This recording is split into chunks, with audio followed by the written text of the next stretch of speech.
Bonjour. Ce moment de prédication, j'aimerais aborder Ézéchiel chapitre 16.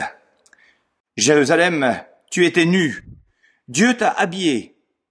Par orgueil, tu t'es dévêtu, mais tu t'en repentiras. Je pourrais intituler cette prédication « Parole de la prostituée ». Vous vous souvenez évidemment de la dernière prédication que j'ai faite sur Ézéchiel il y a 2 semaines, où j'ai abordé la question des paraboles dans ce livre prophétique précisément. J'en avais mentionné une dizaine de ces paraboles à partir du chapitre 11 jusqu'à la parabole la plus connue des ossements desséchés au chapitre 37, que nous verrons un peu plus tard. On avait mentionné que des répétitions étaient notoires dans l'ensemble du livre, et le chapitre 15 l'avait encore prouvé.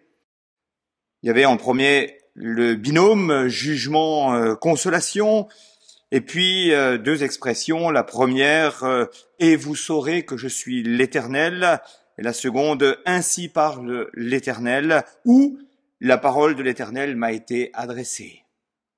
Ce chapitre 15 parlait de Jérusalem comparé à une vigne desséchée pour laquelle Dieu va intervenir par un châtiment extrême afin que le peuple de Dieu en exil avec Ézéchiel à Babylone reconnaisse que Dieu est vraiment l'Éternel, le Tout-Puissant, le 3 fois Saint qui veut le bien de ce peuple, de son peuple. Le châtiment est pour permettre donc au reste, et notamment à ceux qui sont en exil, de passer par une vraie repentance en vue d'une vraie adoration et une vraie soumission volontaire à Dieu.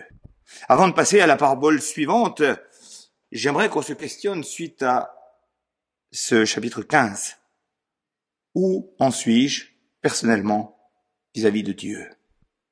Est-ce que je suis un disciple de Dieu, actif, un esclave volontaire, heureux de servir le Seigneur Jésus? Ou est-ce que je suis un chrétien né de nouveau, mais en exil par châtiment de Dieu, par vie non conforme à sa parole? Ou est-ce que je suis un religieux comme Jérusalem à cette époque, avec une vie spirituelle inexistante, regardé par Dieu comme un bois de vigne sans vie? Si le chapitre 15 montre que Dieu compare son peuple à une vigne dont il est le vigneron, le chapitre 16 va comparer son peuple à une épouse. Ce n'est pas nouveau et cette allusion sera faite jusque dans le Nouveau Testament, mentionnant l'Église universelle comme son épouse parée et prête pour le jour des noces à son retour. Dans ce chapitre 16, Dieu montrera comment il a façonné son épouse et comment elle s'est malheureusement prostituée. On va suivre ce chapitre 16 qui est l'analyse de Dieu de la situation spirituelle de Jérusalem depuis sa naissance et son projet qu'il avait pour elle. Va-t-il réactiver son projet? Et si oui, sous quelles conditions? Dieu parlera de la naissance d'un bébé abandonné qu'il va transformer en jeune fille de toute beauté. Cette jeune fille profitera de ses atours et des cadeaux de Dieu pour elle, pour se transformer en prostituée qui va jusqu'à payer ses amants et tuer ses enfants comme libation auprès des idoles qu'elle s'est construites. On va lire quelques versets pris tout au long de ce chapitre. Versets 3 à 15, il est mentionné « Tu diras, voici ce que dit le Seigneur l'Éternel à Jérusalem. Par ton origine et ta naissance, tu es du pays de Canaan, ton père était un Amoréen et ta mère une Hittite. À ta naissance, le jour où tu es né, ton cordon ombilical n'a pas été coupé. Tu n'as pas été lavé dans l'eau pour être purifié, ni frotté avec du sel, ni enveloppé dans des langes. Personne n'a porté sur toi un regard de pitié pour te faire une seule de ces choses par compassion pour toi. Au contraire, tu as été jeté dans les champs le jour de ta naissance, parce que tu provoquais le dégoût. Je suis passé près de toi, et je t'ai aperçu en train de te débattre dans ton sang. Alors je t'ai dit, vis dans ton sang. Je t'ai dit, vis dans ton sang. Je t'ai multiplié à l'infini, comme l'herbe des champs. Tu t'es développé, tu as grandi, tu es devenu très joli. Tes seins se sont formés, tes cheveux ont poussé, mais tu restais nu, entièrement nu. Je suis passé près de toi et j'ai été regardé, tu étais en âge d'aimer. J'ai étendu sur toi le pont de mon habit, j'ai couvert ta nudité, je me suis engagé envers toi. Je suis entré dans une relation d'alliance avec toi, déclare le Seigneur l'Éternel, et tu as été à moi. Je t'ai lavé dans l'eau, j'ai fait disparaître le sang qui était sur toi, et je t'ai parfumé avec de l'huile, je t'ai habillé avec des vêtements brodés et chaussé avec du cuir fin. Je t'ai mis un bandeau de fin lin, je t'ai drapé de soie, je t'ai paré de bijoux. J'ai mis des bracelets à tes poignets, un collier à ton cou, un anneau à ton nez, des boucles à tes oreilles et une couronne magnifique sur ta tête. Alors tu étais paré d'or et d'argent et tu étais habillé de fin lin, de soie et d'étoffe brodée. Tu te nourrissais de fleurs de farine, de miel et d'huile. Tu étais devenue extrêmement belle et tu as prospéré au point de devenir un royaume. On a commencé à parler de toi parmi les nations à cause de ta beauté. En effet, elle était parfaite grâce à la splendeur dont je t'avais ornée, déclare le Seigneur l'Éternel. Cependant, tu as placé ta confiance dans ta beauté et tu t'es appuyé sur ta réputation pour te prostituer. Versets 58 à 63, il est dit, « Tu dois supporter les conséquences de tes actes scandaleux et de tes pratiques abominables, déclare l'Éternel. En effet, voici ce que dit le Seigneur l'Éternel. J'agirai envers toi comme tu as agi, toi qui as ignoré ton engagement en violant l'alliance. Quant à moi, je me souviendrai de mon alliance conclue avec toi à l'époque de ton enfance, et j'établirai pour toi une alliance éternelle. Tu te souviendras de ta conduite, tu en éprouveras un sentiment d'humiliation quand tu recevras tes sœurs, les grandes comme les petites. Je te les donnerai pour filles, mais pas sur la base de ton alliance. J'établirai moi-même mon alliance avec toi, et tu reconnaîtras que je suis l'Éternel. Ainsi, quand je t'aurai pardonné tout ce que tu as fait, tu te souviendras du passé, tu en auras honte, et tu n'ouvriras plus la bouche à cause de ton humiliation, déclare le Seigneur l'Éternel. On va donc retrouver à l'intérieur de ce chapitre les 3 éléments que j'ai cités dans mon introduction et que j'ai cité aussi dans la dernière prédication. On va retrouver le binôme jugement-consolation, verset 38 et le verset 60. On va retrouver l'expression « et vous saurez que je suis l'Éternel » au verset 62. Et je vais retrouver les expressions « ainsi parle l'Éternel » où la parole de l'Éternel m'a été adressée dès le verset 1er. Nous allons voir les personnages principaux et leur caractère avec leurs actions. Et on finira par se regarder nous-mêmes dans un miroir. Voyons d'abord l'épouse. Jérusalem était Canaan avant l'arrivée de Josué et du peuple hébreu. Et Canaan n'était composé que d'étrangers au peuple de Dieu. Il est cité les Amoréens et les Hittites. Dieu a fait naître un enfant, Jérusalem.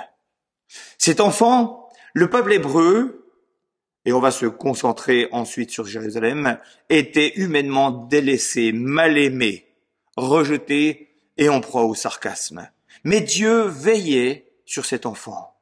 Il l'a fait grandir, multiplier même à l'infini. Il l'a façonné, transformé en une jeune femme remarquable avec ses dons et ses atouts.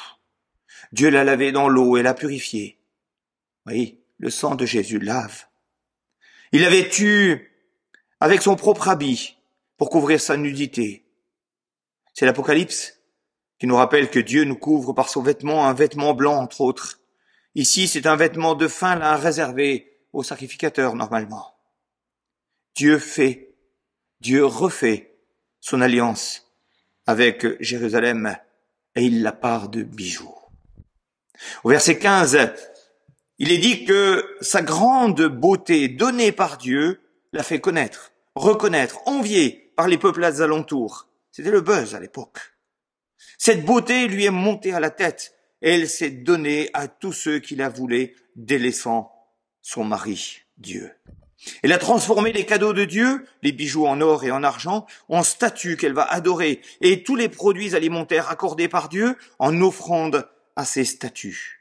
Elle a tué ses propres enfants comme sacrifice dédié à ces statues. D'où la question, que faisons-nous, nous-mêmes, des cadeaux de Dieu? Est-ce que nous mettons-nous dans nos capacités l'argent que Dieu nous permet de gagner au service du monde, au lieu et à la place du service de Dieu? Verset 27. Elle n'a pas reconnu les appels de Dieu à revenir vers lui dans l'alliance conclue ensemble. Verset 33, verset 47 et les suivants, pour déclarer qu'elle a péché plus que les peuplades alentours non croyantes, plus que Samarie et Sodome, etc. Non seulement elle se prostituait, mais en plus elle payait ses amants pour sa prostitution, ce qui est contraire à la prostitution courante. Vous le comprendrez bien. Verset 36. Dieu lui avait donné un bel habit pour couvrir sa nudité, souvenez-vous. Et qu'en a-t-elle fait? Elle s'est dévêtue de cet habit de Dieu pour montrer à tous sa nudité, comme signe du rejet de Dieu. Son habit était le signe du pardon de Dieu, une robe de mariée blanche, cadeau de Dieu et signe de pureté qu'elle aurait dû garder jusque dans l'éternité. Le vêtement identique à celui des anges ou des 24 vieillards dans Apocalypse 4, verset 4. Mais moi, mais vous, ne vous est-il jamais arrivé d'enlever votre vêtement blanc de sauver pour revenir à la nudité de la vie d'esclavage en Égypte? Le verset 58 affirme qu'elle recevra le salaire de ses abominations. Telle est la définition du mot alliance que Dieu, dans sa parfaite justice, met en pratique. Tu dois supporter les conséquences de tes actes scandaleux, déclare l'Éternel.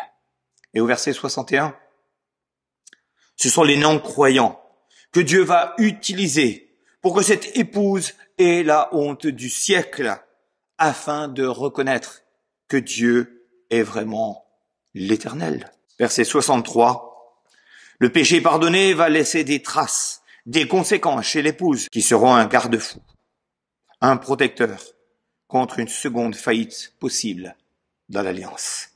Le parcours de cette épouse nous aide à tirer cette première conclusion.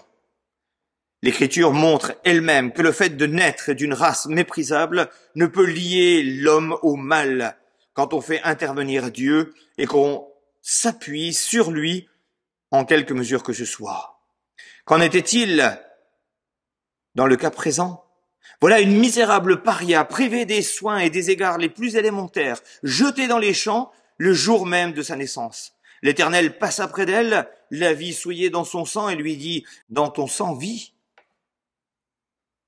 Et l'expression qui en est donnée est tout à fait empathique.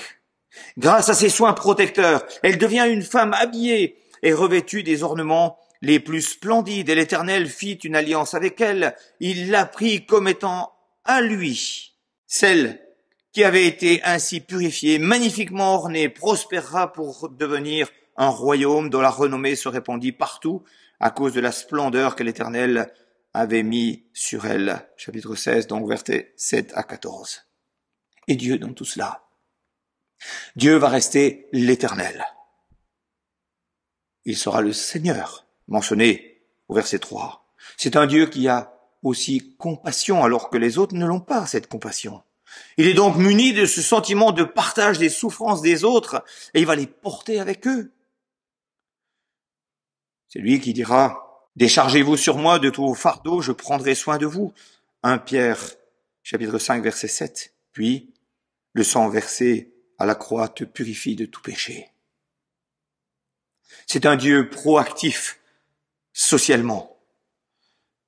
Il a vêtu cette étrangère, il l'a transformée, il l'a lavée de ses impuretés, il l'a parfumée, il lui a offert des bijoux jusqu'à l'amener à la perfection de la beauté. 8 et 14. Il fait de nous des nouvelles créatures. Les choses anciennes sont passées, voici, tout est devenu nouveau. 2 Corinthiens 5, versets 17 et 18. Dieu est amour. Il aime d'une manière saine, un amour pur, un amour vrai, un amour parfait, un amour éternel, un amour infini, un amour actif. Souvenons-nous que c'est lui qui nous a aimés le premier. Dieu fait alliance avec la transformée au verset 8, par grâce. Une alliance se contracte à deux. On porte ensuite un signe visible de cette alliance et l'alliance pose les droits et les devoirs de l'un et de l'autre. Puis elle impose aussi une punition en cas de défaillance volontaire. Combien d'alliances Dieu a-t-il faites depuis Adam et Ève avec son peuple? Et il nous fait entrer maintenant, nous-mêmes, dans la nouvelle alliance au travers de Jésus. Dieu a souffert terriblement quand il a vu le dérapage scandaleux de l'épouse qu'il aimait et il a posé un jugement sévère sur celle qui s'est prostituée. On parle de jugement, de conséquences d'actes scandaleux. Au verset 63, Dieu est toujours prêt à pardonner, plus que 77 fois 7 fois, ça vous rappelle quelque chose, et plus encore que 7 fois par jour.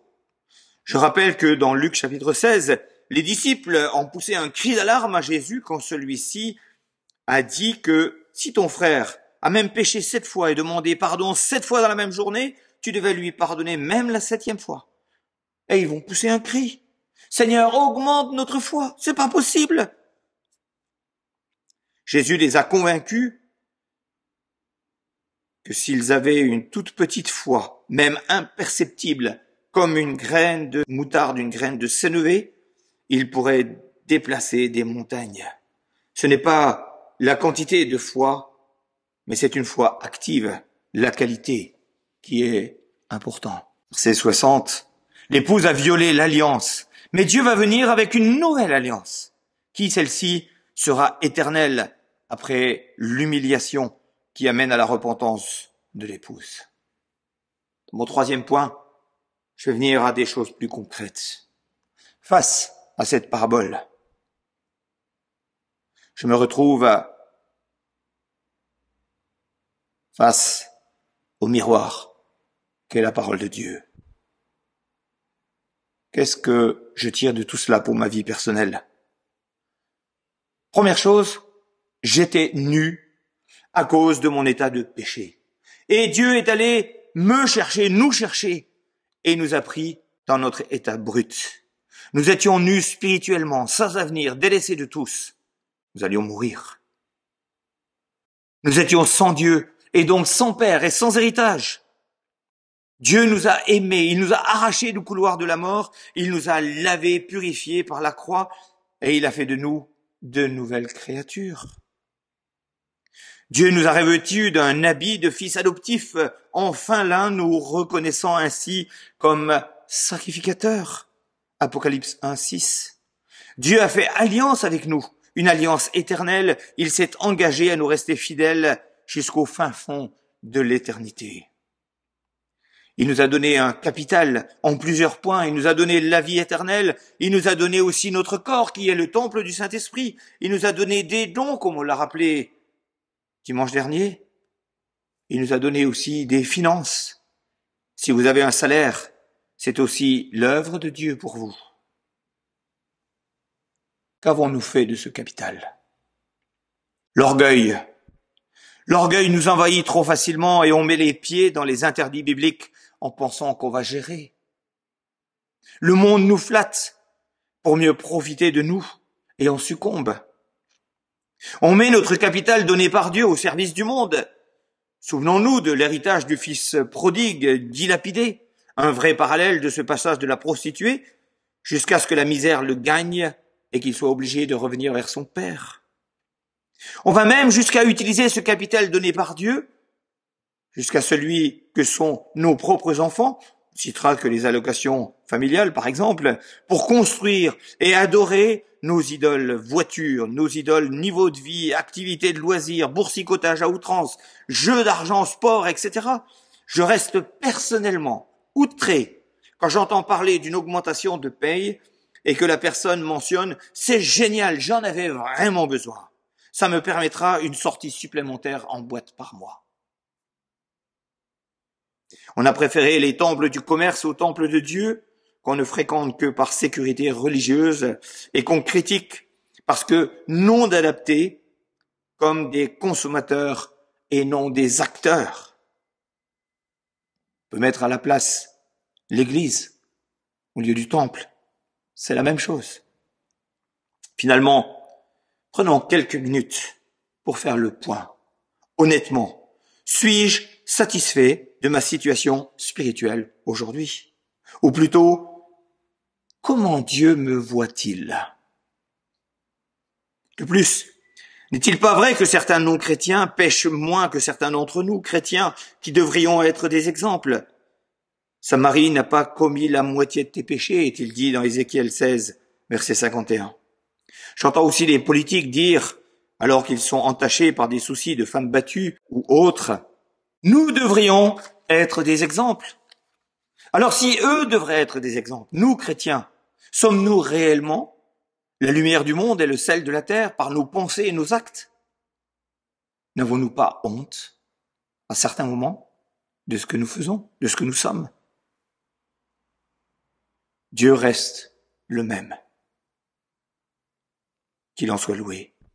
Et par amour, il se donnera toute la peine nécessaire pour te faire revenir à lui. Mais es-tu prêt à l'entendre, à l'écouter? Il a payé une forte somme par le don de son Fils pour te purifier. Il pardonnera encore et encore. Mais c'est à toi de décider et de le vouloir. Il ne change pas et ne changera pas l'alliance qu'il a contractée avec toi. Cette alliance est éternelle. Il prouve ainsi qu'il est fidèle, fidélité à toute épreuve. Il ne se laissera jamais attirer par une autre épouse. En conclusion, Dieu parle par Ézéchiel aux exilés à Babylone et à travers de cette parabole, il montre le chemin parcouru par Jérusalem, de sa naissance, sa préadolescence, sa transformation opérée par Dieu pour devenir son épouse chère à son cœur. Puis il montrera que l'orgueil a poussé Jérusalem à se servir des dons de Dieu pour s'émanciper et tomber dans l'idolâtrie du sexe, de l'argent et entre autres. Dieu explique les raisons et le but de ses réprimandes, et il attend avec espérance, les bras ouverts, le retour de son épouse bien-aimée à la maison. Sa détermination de vivre avec son épouse pardonnée à la maison est intacte, malgré le comportement de l'épouse peu glorieux. On ne peut pas imaginer combien est grand l'amour de Dieu envers nous. Comment Dieu nous voit-il? Comment Dieu me voit-il? Que dirait-il sur le cheminement de la vie de chacun de nous qui composons l'Église? Sachons donc nous examiner, nous humilier si nécessaire, pour mieux vivre cette belle alliance avec lui, revêtus de nos habits sacerdotaux, pour passer l'éternité ensemble. Je vais vous laisser 2 versets pour la route, comme on dit. Romains chapitre 6, versets 13 et 14. Ne livrez pas vos membres au péché comme des instruments d'iniquité, mais donnez-vous vous-même à Dieu comme étant vivants de mort que vous étiez et offrez à Dieu vos membres comme des instruments de justice, car le péché n'aura point de pouvoir sur vous puisque vous êtes non sous la loi, mais sous la grâce. Romains 5, verset 20. Or la loi est intervenue pour que l'offense abondât, mais là où le péché a abondé, la grâce a surabondé. Que Dieu nous garde. Amen.